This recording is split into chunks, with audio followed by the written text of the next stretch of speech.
अस्सलाम वालेकुम। Welcome to my channel. I hope कि आप बिल्कुल ठीक होंगे और खुश होंगे और अल्हम्दुलिल्लाह हम भी ठीक ठाक हैं। और यहाँ पर सुबह सुबह का टाइम है और मैं बना रही हूँ नाश्ता। और आज जो चूँकि संडे था तो मैं फिर ना नाश्ते की भी मैंने अपनी ना वीडियो रिकॉर्ड की थी।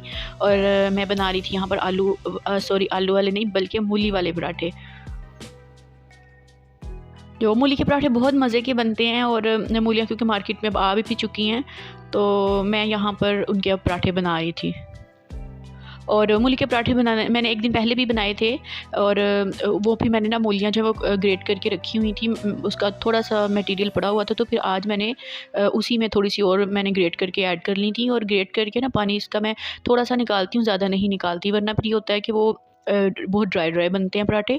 और अगर सारा पानी रहने दें ना तो फिर वो जब इसको थोड़ा-सा हम तवे पे डालते हैं ना उस वक़्त वो खुल जाते हैं। इसलिए बस थोड़ा-सा पानी निकाल लें और थोड़ा-सा अंदर ही रहने दें। और बस उसके अंदर मैंने नमक, मिर्च और कसूरी मेथी और इस तरह की थोड़ी-सी चीज़ें मैंने मसाले वगैरह डाल लिए थे। और आप चाहें तो प्याज़ वगैरह भी ऐड कर सकते हैं, सब्ज़ मिर्चें जो हैं वो कूट के भी डाल सकते हैं। लेकिन मैंने ये चीज़ें नहीं डाली थी, मैंने बस इसी तरह से नमक, मिर्च और कसूरी मेथी डाल ली थी और गरम मसाला मैंने डाला था। यहाँ पर अब मैं पराठा बना रही थी और जैसे ही एक साइड से पक जाता है ना तो फिर इसकी साइड चेंज करनी चाहिए, अदरवाइज़ वो चिपक जाता है और फिर खुल जाता है सारा। तो इसको हल्की सी आँच पे, दरमियानी सी आँच पे ना फ्राई करते रहें तो ये बहुत क्रिस्पी सा बन जाता है और बहुत ही मज़े का लगता है। जो मूली वाला पराठा होता है वो मुझे बहुत क्रिस्पी सा ही पसंद होता है।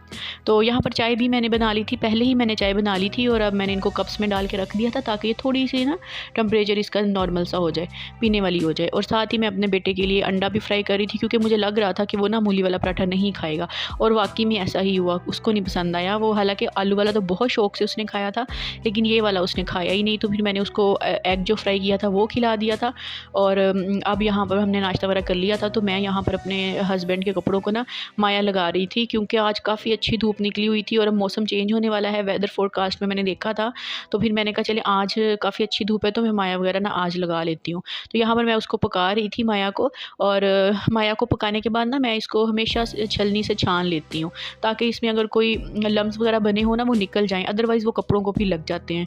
तो यहाँ पर मैंने इसको फिर छान के ना तो फिर दूसरे ठंडे पानी में मिक्स कर लिया था, थोड़े से पानी में।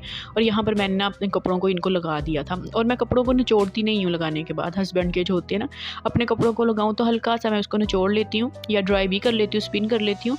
लेकिन हस्बैंड के जो है ना वो ऐसे ही फैला देती हूँ, इस तरह से माया जो है ना अच्छी सी आ जाती है।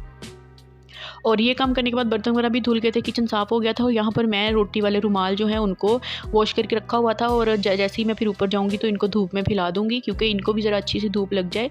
और यहाँ पर शाहमीर जो है वो मुझे तंग कर रहा था और मैं अपने बेटे के लिए ना फेनियाँ बना रही थी क्योंकि इसने सिर्फ़ वो एग ही खाया था और अब काफ़ी टाइम हो चुका था। तो मैंने कहा चलिए इसको थोड़ी-सी फेनियाँ खिला के ना दूध पिला देती हूँ, फिर ये सो जाएगा। यहाँ पर फेनियाँ ना मेरे से थोड़ी थिक हो गई थी, तो अब मैं इसके अंदर ना थोड़ा-सा दूध ऐड करके ना तो इसको थोड़ी-सी नरम कर लूँगी और इस तरह से ये ईज़िली भी मेरा बेटा खा लेगा। और थोड़ी ठंडी भी हो जाती हैं, अगर ठंडा दूध बाद में ऐड करें ना तो जल्दी-जल्दी फिर ये ठंडी हो जाती हैं।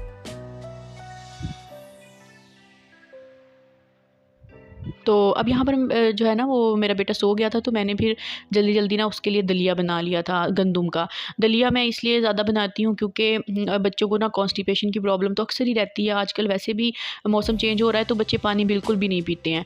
तो उनको कॉन्स्टिपेशन, मेरे बेटे को भी 2-3 दिन से थी। तो उसके लिए फिर ना सबसे बेस्ट हल यही है कि आप उनको ना सॉलिड चीज़ें दें, जैसे फाइबरस फूड जो होता है उनमें ये दलिया जो है ना वो सबसे बेस्ट है, गंदम का जो दलिया होता है। तो मैं तो ऐसे ही करती हूँ कि अब मैं इसीलिए दोपहर को बना रही थी ताकि दोपहर को भी खिलाऊँ और रात को भी खिलाऊँ। तो इससे ये होता है ना कि फ़ौरन ही जो कॉन्स्टिपेशन है ना वो ख़त्म हो जाती है बच्चों में। दवाई वगैरह देने की बजाय ना, मेडिसिन लेके देने की बजाय अब बच्चों को इन चीज़ों पे लगाएँ ना तो ये सबसे बेस्ट रह जाती है और ये हेल्दी भी होती हैं। यहाँ पर मैंने दूध ऐड किया था इसमें और मैंने मलाई भी डाल दी थी ताकि ना ये अच्छी सी रिच सी बन जाए, क्रीमी सा बन जाए। और मैंने इसमें देसी घी ऐड किया था। तो जितनी देर दलिया बन रहा था, हल्की आँच पे मैंने रखा था ताकि गल जाए, उतनी देर में मैंने आलू और गोभी काट ली थी। अब यहाँ पर तकरीबन शाम ही हो चुकी थी और मैंने ना ये यहाँ पर मैं गोभी बनाने लगी थी। उसके लिए मैंने प्याज़ काटे हैं और उसमें ऑयल डाल दिया है और उसके बाद भी मैं इसका मसाला भूनूँगी। अदरक और लहसुन, टमाटर और सब्ज़ मिर्चों को मैंने ना ब्लेंड कर लिया था पानी डाल के और वो मैंने इसमें अब डाल दिया है। उसके बाद वही जो बेसिक मसाले होते हैं वो डालूँगी और इसको भूनूँगी अच्छे से तरीके से और उसके बाद फिर इसमें मैं सब्ज़ी ऐड करूँगी।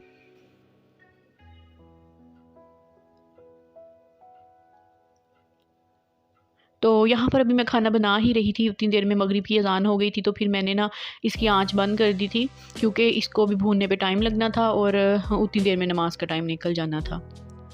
तो क्योंकि जो मगरिब की नमाज़ होती है ना, उसका टाइम बहुत कम होता है, ये फ़ौरन ही पढ़ लेनी चाहिए। और कोशिश तो यही होती है कि पहले ही तैयारी करके रखें, ताकि जब नमाज अज़ान हो तो फ़ौरन पढ़ लें।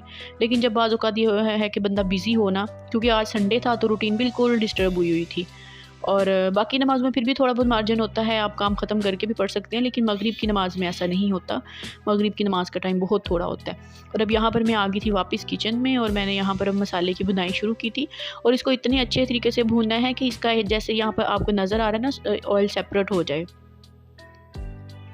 क्योंकि गोभी बाया होती है इसमें हम लोग ना, तो गोभी में हमेशा अदरक और लहसुन ज़्यादा ही जाता है, क्योंकि ये थोड़ी बादी होती है और इसको खाने के बाद ना फिर स्टमक प्रॉब्लम भी हो सकता है। तो अदरक और लहसुन जो है ना, वो थोड़ा सा ज़्यादा ही जाता है, तो उसकी भुनाई बहुत ज़रूरी है। अगर हम उसकी भुनाई नहीं ना करेंगे तो फिर वो स्मेल सी आती रहती है, क्योंकि गोभी डालने के बाद तो ये फ़ौरन ही गल जाती है, इसलिए पहले ही बुनाई हो जाए ना तो फिर सही रह जाता है। यहाँ पर अब मैं साथ साथ बाकी ये काम कर रही थी। गोभी को मैंने कवर करके रख दिया था, उसका पानी रिलीज़ हो जाएगा और उसी में फिर वो गल जाएगी। उतनी देर में मैं यहाँ पर बर्तन जो है वो लगा रही थी उसकी जगहों पर, और बाकी के जो थोड़े बहुत बर्तन थे उनको फिर मैंने वॉश कर लेना था।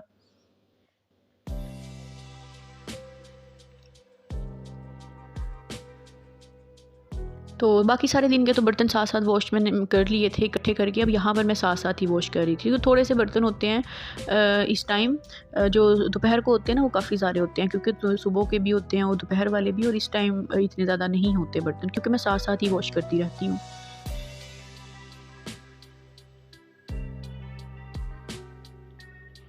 तो यहाँ पर गोभी ने देखिए पानी छोड़ दिया था, और अब इसी में ही ये गल भी गई थी।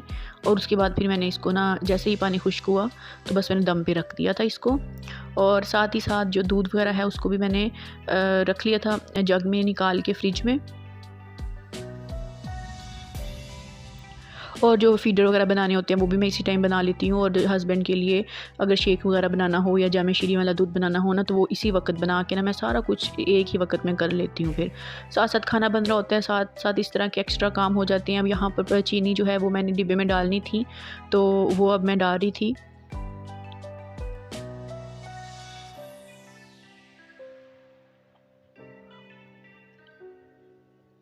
और बस यहाँ पर गोभी बिल्कुल बन गई थी। मैंने गरम मसाला इसमें ऐड किया और इसको फिर मैंने मिक्स किया, और बस जी हमारा सालन जो है वो बिल्कुल रेडी हो गया था। और अब यहाँ पर 7 बजे का टाइम भी हो गया था, तो फिर मैं अपने बेटे को लेके आ गई थी कमरे में, और उसके मैं ये जो दोपहर को दलिया बनाया था ना वो खिला रही थी। दोपहर को भी मैंने माशाल्लाह इसको खिलाया था और अभी भी खिला दिया था, ताकि इसकी कॉन्स्टिपेशन का प्रॉब्लम तो हल हो जाए। और बच्चों को खाना खिलाना तो पता ही है आपको सबको बहुत मुश्किल होता है। उनको कुछ ना कुछ लगा के दें, पोएम उनकी फ़ेवरेट पोएम हो तो वो खाते हैं, अदरवाइज़ नहीं खाते।